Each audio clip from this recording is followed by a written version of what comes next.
Hello प्यारे बच्चों। तो आज हमने उठाया है मैथ का 10th क्लास के बच्चों के लिए चैप्टर नंबर 5 अर्थमेटिक प्रोग्रेशन।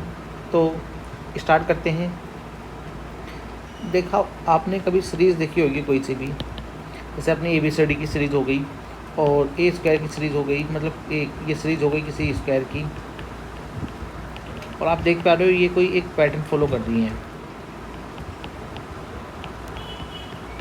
आप दूर देख के बता दोगे कि ये सर जी ये तो पैटर्न फॉलो कर रही हैं और ये एक सीरीज़ हो जाएगी। पर एक ऐसी सीरीज़ के बारे में स्टडी करेंगे हम यहाँ पर जहाँ पर हमेशा डिफरेंस बराबर का होगा। यानी कि अगर मैं 2 का टेबल लिखता हूँ यहाँ पर, तो यहाँ पर जो 2 नंबर के बीच में डिफरेंस है वो हमेशा बराबर चलता जा रहा है। ऐसी सीरीज़ों को जिनमें डिफरेंस हमेशा बराबर होगा उसे अर्थमेटिक प्रोग्रेशन सीरीज कहते हैं, और इधर जो डिफरेंस होगा इसे कॉमन डिफरेंस कहते हैं।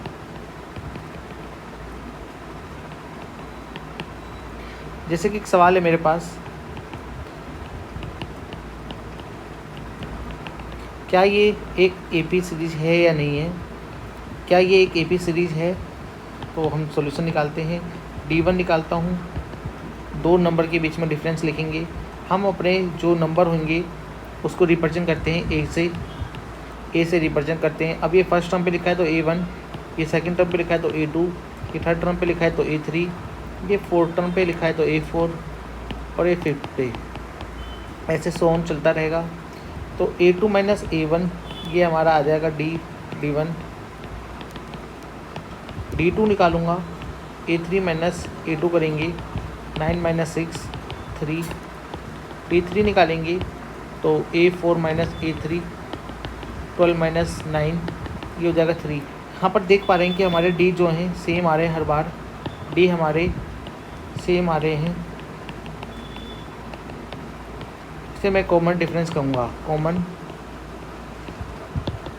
डिफरेंस का नाम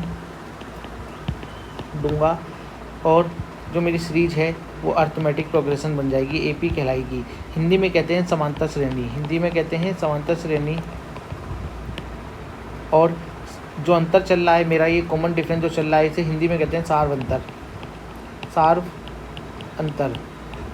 और जो टर्म होते हैं, जिसे मैं इंग्लिश में टर्म कह रहा हूँ, इन्हें मैं हिंदी में कहूँगा पद। द्वितीय पद, प्रथम पद, द्वितीय पद, तृतीय पद, चतुर्थ पद, ऐसे कहते रहेंगे हम। हिंदी वाला मीडियम वाला बच्चा भी देख सकता है वीडियो को, बाइलिंगुअल होगी, ठीक है। इसके बाद अपने पास आती है कि कोई भी मुझे टर्म लिखना है। मैंने जैसे ये सीरीज़ मेरी लिख दी, मैंने ये सीरीज़ मेरी चलती जा रही है। अगर मुझे यहाँ पर कोई लिखना है, जैसे A1 को मैंने लिख दिया, A कहते हैं, A के रिस्पेक्ट में लिखना है। A2 को अगर मैं A की रिस्पेक्ट में लिखूँ तो मैं A और D जोड़ दूँगा। A3 को अगर मुझे A और D की रिस्पेक्ट में लिखना है तो मेरे पास A प्लस 2D होगा। होता क्या है, बेसिकली A3 जो होता है वो होता है मेरा A2 में D जोड़ दो, और A2 जो मेरा होता है वो होता है A1 में D जोड़ दो। अब जैसा कि मैंने बताया आपको, A1 को मैं A लिख सकता हूँ, तो यानी कि A प्लस डी हो जाएगा। यहाँ पर A3 है, A3 को मैंने लिखा A2 प्लस डी, और A2 को मैं लिख सकता हूँ A प्लस डी, यानी कि A प्लस 2D बन जाएगा। ऐसे ही मेरे चलते जाएंगे। अगर मुझे A4 लिखना है, मैं D की वैल्यू एक और बढ़ा दूंगा, उसके आगे जो टर्म है कोफिशिएंट एक और बढ़ा दूंगा, मेरा A3 बन जाएगा। A5 लिखने के लिए A प्लस 4D हो जाएगा। तो ये मेरी जनरल टर्म होते हैं AP के, जिन्हें मैं इससे रिप्रेजेंट करता हूँ।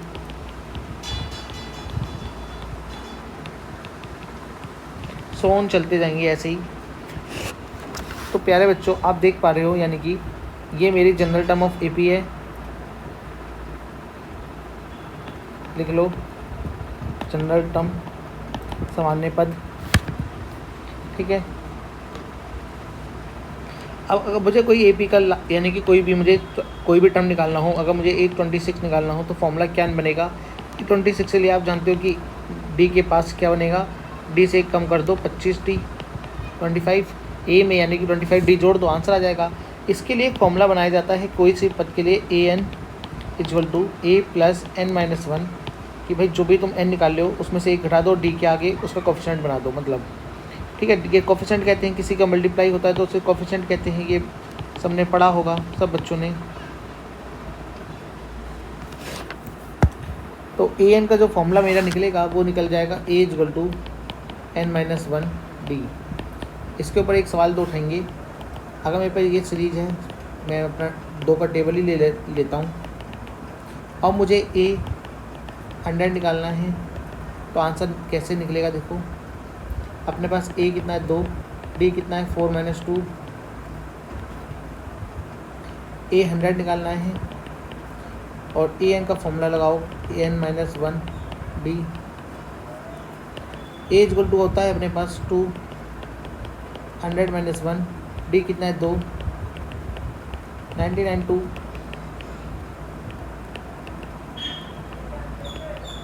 यानी कि अपना जो आंसर आएगा वो 200 आएगा। इस प्रकार अपना आंसर 200 हो जाएगा। ठीक है बच्चों,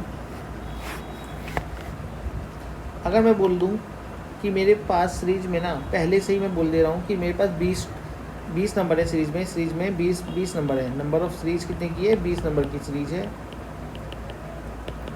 नंबर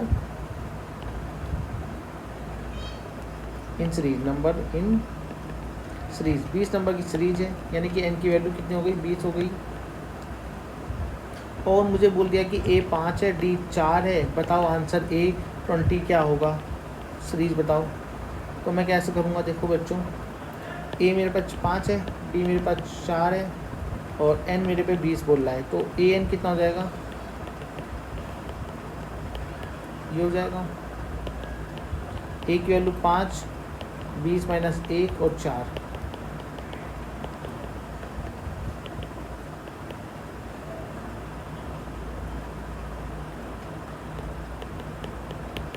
यानी कि 81 वो मेरा नंबर होगा जो इस सीरीज में आएगा 20 नंबर पे। एक सवाल और कर लेते हैं, जैसे कि ए दे रखा है 5, डी दे रखा है 2 और मेरा एन दे रखा है, एन नहीं दे रखा, ए एन दे रखा है। इस बार ए एन दे रखा है 199। तो बताओ सीरीज में n की वैल्यू कितनी होगी? n की वैल्यू कितनी होगी? तो प्यारे बच्चों, इस सवाल को कैसे करेंगे देखो, ये आपकी बुक के सवाल हैं, थोड़े से मिले जुले हैं, आप देखना। a 5, d 2 और a n 99, मैं इसका फॉर्मूला यूज़ करूँगा a n का।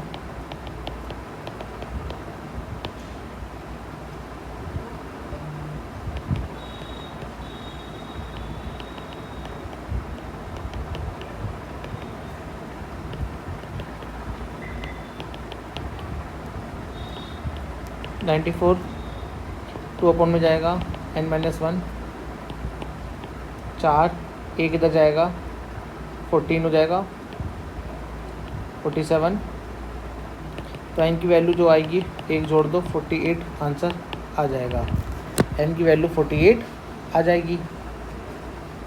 ठीक है प्यारे बच्चों, तो एक सवाल हम पे NCERT की बुक में ही है कि एक सीरीज दे रखी है जिसमें ये टर्म नहीं पता और ये पता है। ठीक है बच्चों, तो इस सवाल को देख लो कैसे करेंगे। ए दे रखा है 2, डैश पता नहीं भाई, A2 जो है पता नहीं है और लास्ट टर्म दे रखा है यानी कि L, इसे लास्ट टर्म भी कहते हैं। अब देखो जो लास्ट टर्म है ये मेरा, ये लास्ट टर्म है, ये लास्ट टर्म कितने नंबर पे आया है? आप बोलोगे भैया 1 2 3 तीसरे नंबर पे आया है, तो A3 का फॉर्मूला लगा लो। इसमें A3 का फॉर्मूला लगा लो आप। n की वैल्यू कितनी दिख पा रही है आपको? 9, क्योंकि an का फॉर्मूला क्या होता है? 3। n की वैल्यू आपको 3 दिख पा रही है, तो A2 है, ये रहा आपका A2। n कितना है? 3 और d आपको पता नहीं है, पर A3 तो पता है 7 है। इस 2 को इधर ले जाओ, 2d 5 अपॉन में जाएगा, d की वैल्यू आ जाएगी 5/2 सॉरी, और इसे काट दोगे आप 2.5 आ जाएगी, ये आपका आंसर आ जाएगा। अब मैं एक फॉर्मूला और सिखाने जा रहा हूँ। आपने अभी तक देखा कि कोई सा भी अगर मुझे A2 लिखना है तो A1 में D जोड़ दो, A1 में D जोड़ दो, A3 लिखना है तो A2 में D जोड़ दो। ठीक है, जनरल टर्म से आपने लिखा, जनरल टर्म आपने देखे कैसे लिखते हैं। आपने देखा कि an का जो फॉर्मूला होता है वो a + n - 1 d होता है। आपने देखा लास्ट टर्म का फॉर्मूला जो होता है वो भी an से ही रिप्रेजेंट होता है, बिल्कुल सेम ही होता है, कोई अंतर तो होता नहीं उसमें भी। तो अब आप देखने जा रहे हैं कि सीरीज़ में अगर मुझे सम निकालना है, टोटल सम निकालना है तो कैसे निकालूंगा। मैं 2 का टेबल ले लेता हूँ फिर से। सबसे आसान ये रहता है बच्चों को समझाने के लिए और सही भी है। देखो यहाँ पर जो है ना ये 20 TH लिख रखा है मैंने टर्म में, यानी कि 20 जो मेरा, अगर 20 जो आएगा ना वो वैल्यू जो आएगी वो 20 यहीं कहीं हो जाएगी, पर क्योंकि 2 धाम 20 होता है तो यानी कि 10 टर्न पे ना क्या आ जाएगी 20 आ जाएगी। ये जो मैंने लिखा है 20 टर्म में, ये इसका हमेशा याद रखना कि ये n लिखा है मैंने। अब n लिख के 20, A 2 है और D आपको पता है कि A2 - A करोगे, A1 करोगे 2 आ जाएगा। आपको बोल रहा है SN निकालो, क्या बोल रहा है SN निकालो, तो SN निकालते हैं यहाँ पर। देखो बच्चों प्यारे, SN का जो फॉर्मूला निकल के आता है वो SN n/2 2a n - 1 d होता है। इस फॉर्मूले का यूज़ करेंगे, n की वैल्यू अपने पास 20 है और 2, n की वैल्यू 20 - 1 d, ये 10 बन जाएगा, 4 19/2।